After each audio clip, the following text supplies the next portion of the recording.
যদিন থেকে ইকোস্পেস থেকে কালীঘাট, এই জার্নিটা কেমন ছিল? দুই মায়ের দোরগোড়ায় এসে দোকানটি করেছি। জার্নিটা আমার, আমি তো বলেছিলাম আমি যেখানে বলবো সেখানে আমি ওপেন করে দেবো দোকান।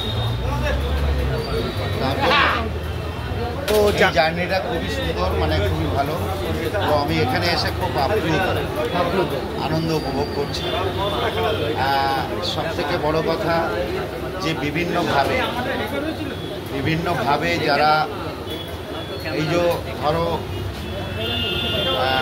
কাবাব জিনিসটা, আমি কাবাবের ব্যাপারটা হালকা করে বলি, মানুষের শরীরের দিকে তাকিয়েই বলি, আমি মানুষের ভালো রাখার জন্য। এই কাবাব জিনিসটা যেটা ইজিভাবে খান আপনারা, সেটাকে একটু সাবধানে খাবেন। মিনিমাম 10 থেকে 15-20 দিনের মাংস আপনাদেরকে সার্ভ করে। আচ্ছা, এটা আমার চাক্ষুষ প্রমাণ আছে, প্রমাণ সাপেক্ষ। কারণ কাবাব মানেই সব তো আর সেল হয় না। হ্যাঁ, সেটাই। সেইভাবে প্রতিদিন ফ্রিজে যদি আপলোড হয়, ফ্রিজে বিভিন্নভাবে, তো আমি জানি হরিণের মাংস মানুষ একটু পচিয়ে খায়। হ্যাঁ, তো দেখছি কাবাবের মাংস পচানো হচ্ছে। কাবাবটা একটু সাবধানে খাবেন। আমি মানুষের জন্যই বলি, ভালোর জন্যই বলি।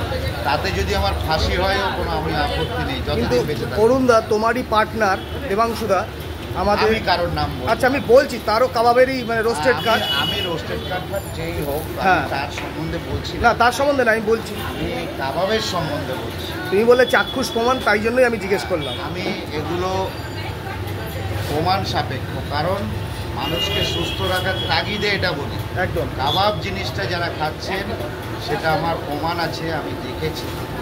তো কাবাবটা কাবাবের মতো হয় না, কারেন্ট কাবাব পাবেন না আপনারা, পাবো না।